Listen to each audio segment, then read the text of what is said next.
Welcome back to Roadside Cemeteries. My name is Matt. Today you're with me at St. Michael's Catholic Cemetery in Orillia, Ontario, Canada. It is one of Orillia's oldest and most sacred cemeteries.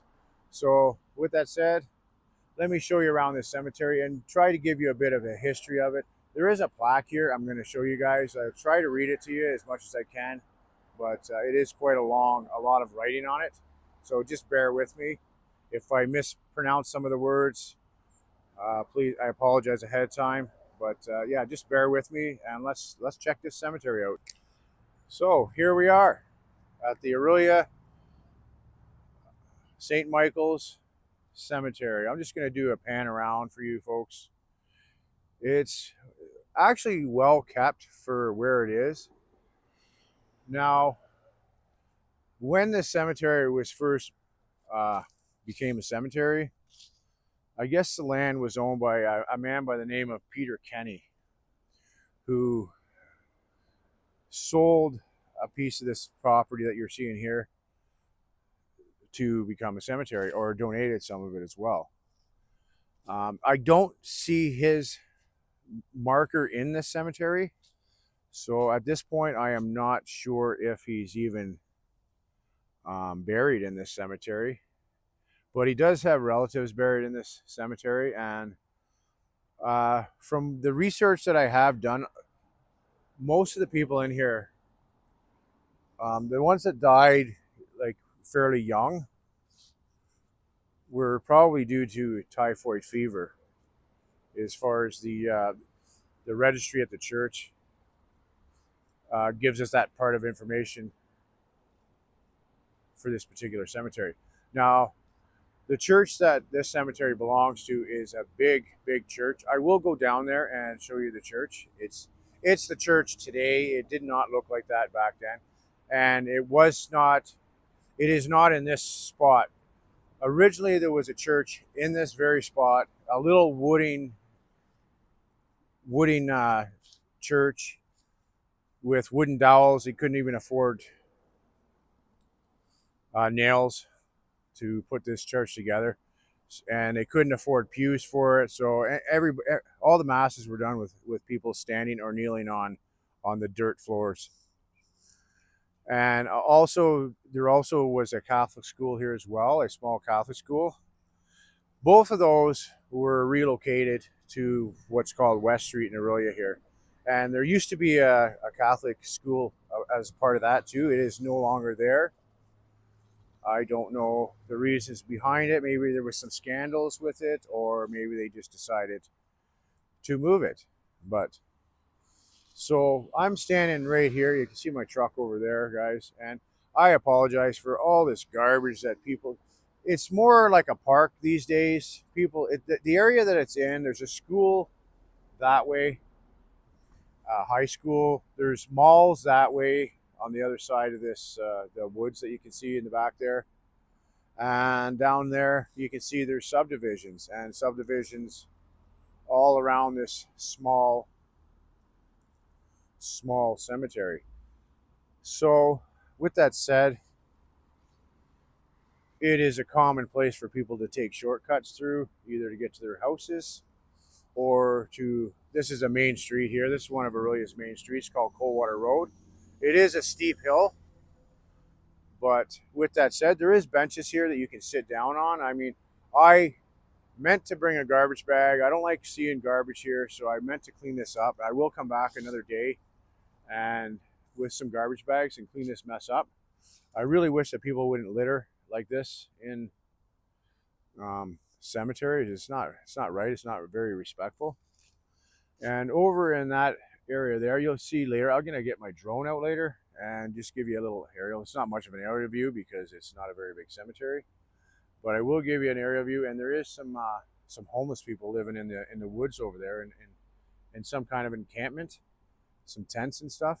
But with that said, let's take a walk around and see some of the names. I'm going to go to the very end here, and I'm going to start walking towards the other end. I'm not going to do all the stones. I am going to do some of the stones. So bear with me. Like I said earlier, if I pronounce some names wrong, some of the names, well, it's hard for me to pronounce them. I don't know why, but well, it might be hard for anybody to pronounce some of these names, but let's start with this one. This one's on the ground. It's hard to read, but it says, I think it says, in memory of John Sullivan, who died February 12th, 1888 or 1883, aged 76 years, it looks like. So, and that's a nice looking stone. Let me zoom out so you guys can get the full view of the stone. There you go. So there was something on the bottom here. It has since been washed away, and this will be all washed away eventually too. They've got a lot of these stones flat on the ground now, but we'll make our way over here to another stone here. So, and some of the deaths in this particular cemetery too, I believe, were actually killed by Native Americans, the Iroquois. The Iroquois were warring at the time, and the missionaries were here, I think, around the 1600s, and I think they left around the 1650s with the warring of the Iroquois, but I think it was 2 decades before this land would ever see worship again, because of because of, well, just the way it was back then. It was a rough life. It was a hard life for early pioneers. So there would have been a lot of deaths, either through disease or through, just accidents, like farmers. If you're a farmer or a worker, like a laborer and stuff like that, you're, I don't know what your life expectancy would be, but it probably wouldn't be very high. And something I have found out too is that a lot of the deaths to females between the age of 20 and 40 was actually due to childbirth. Like, that was the number one cause of deaths between women between 20 and 40 was during childbirth. But anyways, let's go here and check out this one. This here is Michael Kavanagh or Kavanagh, something like that, guys. I'm sorry for that. It's very hard to read. There's a lot of moss on here. But they died November 19th, 1896 at age 67 years. And over here we have the name, son of a bitch, left my keys in the truck. We have the name Fowler. Now, Fowler is a prominent name to this day around here. More up north towards Bracebridge and Huntsville. There's actually Fowler's Construction, but I can't make out the names on this at all, folks. I don't know if you guys at home can make it out, but the name, you can see the name Fowler there. And died the 13th August 1901. Yeah, so it looks like born May 26, maybe, or 1815, and died in 1901. Yeah. So, but I can't make out. Oh, William. It says William Fowler on there, guys. So there you go. I made that one out for you. Over here we got Sullivan, going by the name John Sullivan. He died on May 2nd, 1903, it looks like. And yeah, just the top of this stone is missing. So you'll find that in here. There's a lot of broken stones. And beyond the bush, there could be more stones in there. I do see one stone in there. So, and here's the name Porter. You can see the top is broken off of this one as well. I don't think I can make out the name on this. I don't think you folks at home will either. But, and you can see here is where the top is for this particular one. This one you won't make out at all. It's on the ground.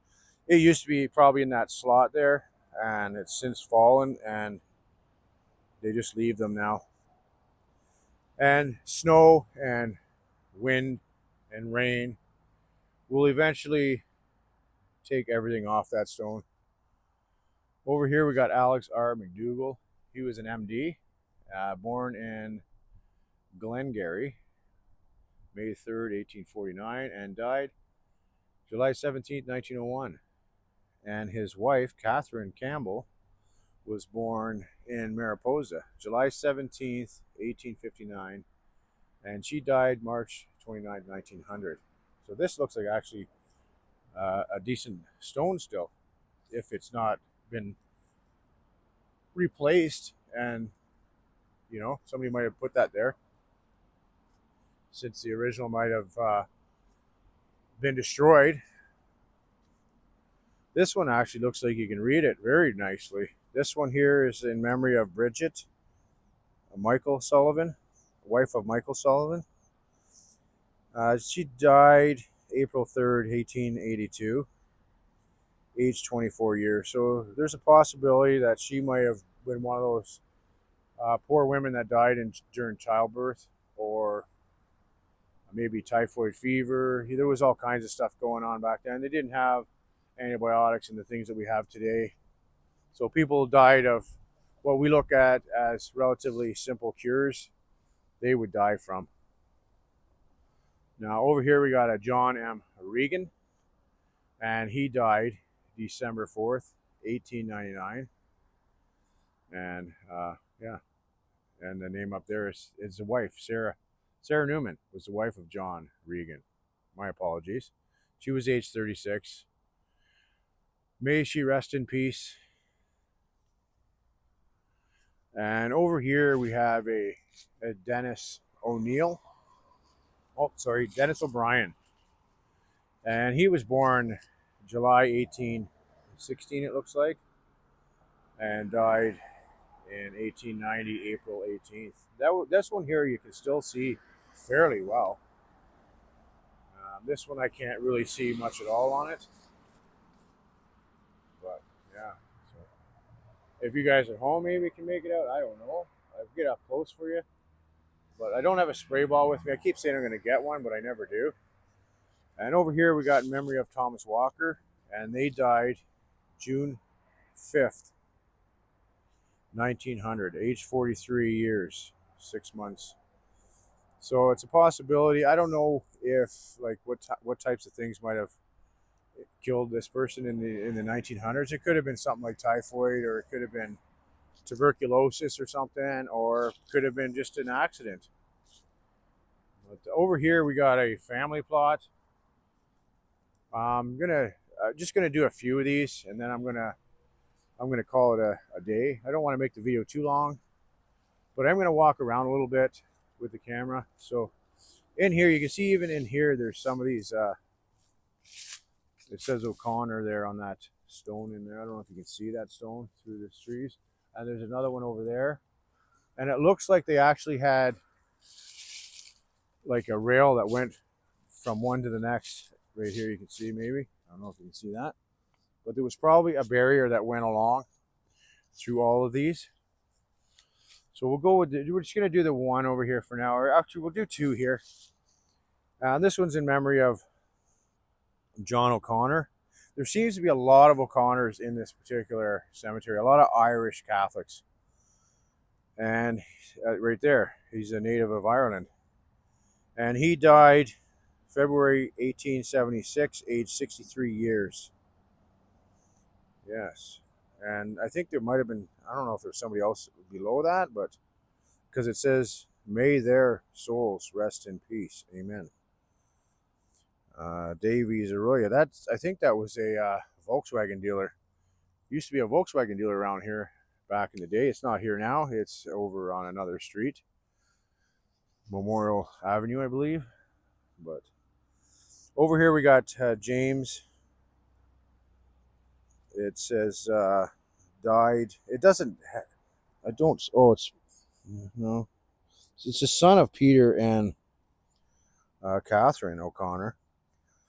Only 14 years of age, 8 months. So this particular child died on July 3rd, 18. I'm going to say 69 or 09, one of those two. Looks like 69 to me. Yeah, they must have stamped these with I don't know, I'm not sure how, but maybe when this mortar was soft. But there is something on here at the bottom. Somebody that maybe put this here. Crack in Newmarket, or where this particular stone came from. But let's just take a walk around and see what the depths are here of this particular place. You see a lot of traffic over there. Now over there, guys, and that is where part of the cemetery would have been as well, on that road. And there would have been a Native American walking trail, like I don't know if it'd be a hunting trail or just a movement trail, and probably would have been like a carriage road of sorts. But that is, I believe, where the actual school and church was located when it was here. Was right where that road is. And if I remember correctly, when they dug that road up in, I believe it was the late 80s or mid 80s, they were finding uh, human remains from this particular cemetery over there under that road. So there is probably still some remains under that road even to this day, and maybe even over across the road there. I don't know how big this plot was when it was first became a cemetery. It was probably much bigger, if you ask me. But let's go over here, and over in there you can. I don't know if you can see from here, but that's where some homeless people have made their community. And this is the furthest edge of this cemetery.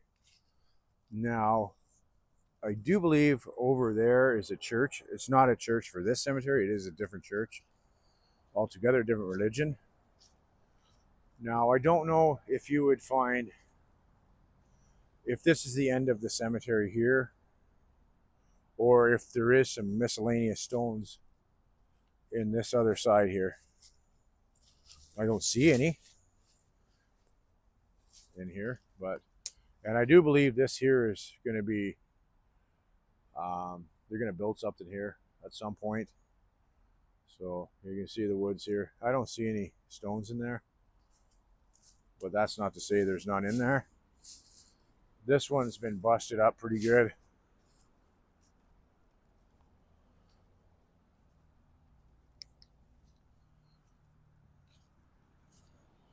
Solitary stone right there.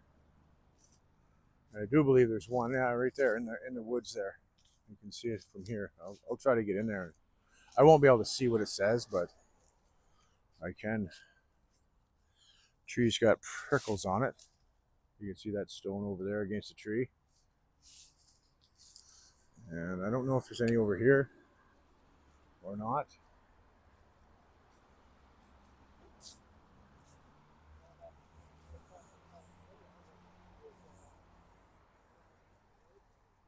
Oh, look at the squirrel over there. You see that squirrel? Big fat squirrel. But man, I hope you guys enjoyed this cemetery walk. I'm gonna go down to the Guardian Angels Catholic Church, and I'm gonna show you guys. It is a massive church. You could probably almost see the steeple from here, to be honest with you, if these trees weren't in my way. It is a big church. It is an old church. Originally, it was red brick. It is now limestone brick or blocks. But when it was first built, it was made of red brick, and it was just as big. I will try to put some pictures up of it, and yeah, so I hope you guys, like I said, I hope you enjoyed this little cemetery walk at St. Michael's, one of Aurelia's oldest and most sacred cemeteries. Oh, I forgot to read this plaque to you guys. Let's go over here. I said I would do that right off the bat, and I didn't.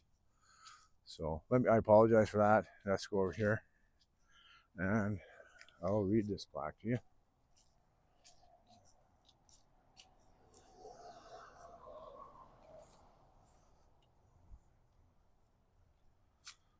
I'll just hold it here. You guys at home can read it if you want. So it basically says the missionary presence in Aurelia goes back to the early 17th century when the Recollects Francians came from France to work among the Huron Indians. After their departure, Jesuit missionaries came to Huronia and founded the mission of Saint Baptiste in 1634. So you can see there is quite a history here. I will just hold this up for you guys. If you guys want to read this, you can go ahead and read that at home. It's just too much for me to read to you folks. You can see on there it says Mr. Kenny, each contributing $1 per family. So not only that, but it would have been the families that actually built the wooden church. They didn't have a lot of money, so I said it was bare minimum church, no pews. But with that said, guys, I'm going to stop this video and I'm going to go down to the Roman Catholic Church.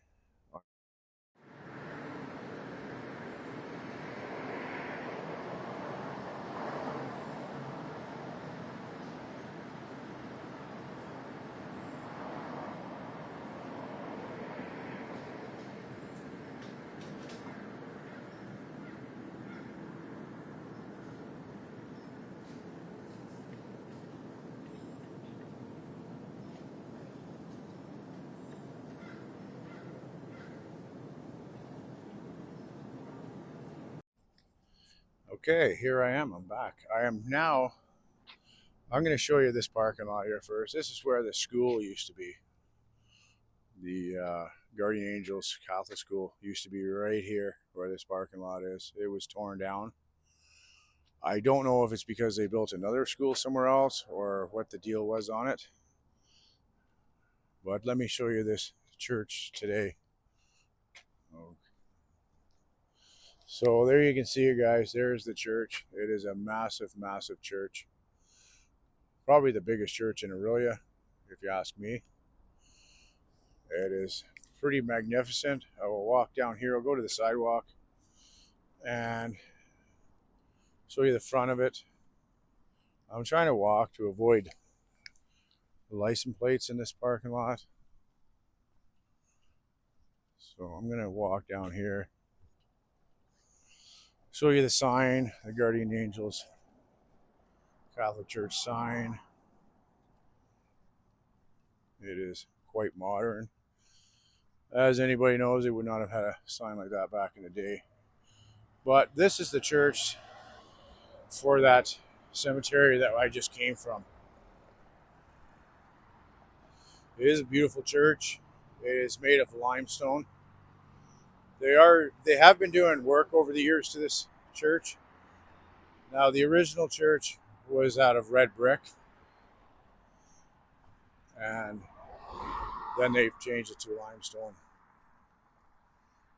I'm not sure why. Maybe because it looked more spiritual. Maybe because it looked, you know. And there it is. Let me zoom out. There you go. Try and get that whole thing in there. And I'll walk to the front here. I'm a non-practicing Catholic, Roman Catholic myself. When I was a young teen, or around 10 or so, this is where my parents went to church, and we used to go here to this particular church.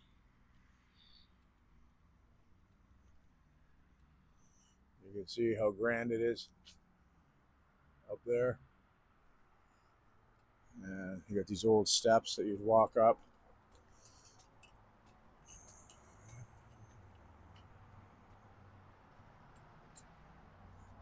It's locked. Cannot get in. That's where the collection people would sit, and they would you'd get your holy water there and do your sign of the cross when you went in, and you know, stuff like that. But yeah.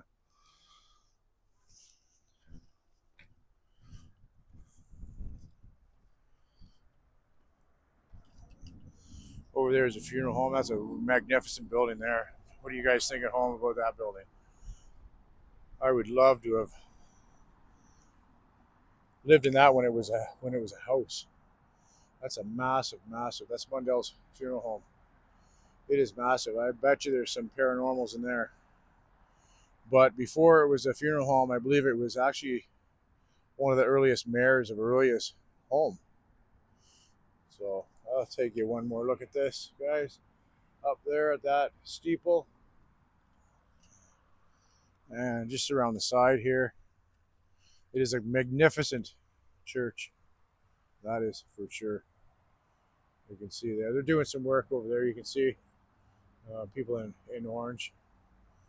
But yeah, what a magnificent church. There it is in all its glory. They really go all the way with churches.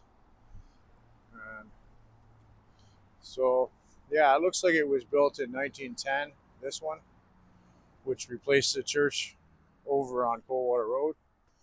And it was restored in 1995. And realistically, it still goes under restoration continuously.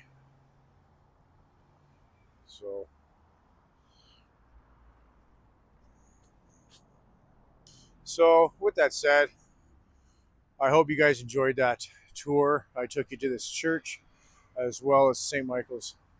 I'll call it a pioneer cemetery. It's very old, very sacred. Like I said, one of Aurelia's oldest cemeteries in this area. Never mind just Aurelia. But with that said, peace out. Don't forget to like, subscribe, and share. And let me know what you think of this church.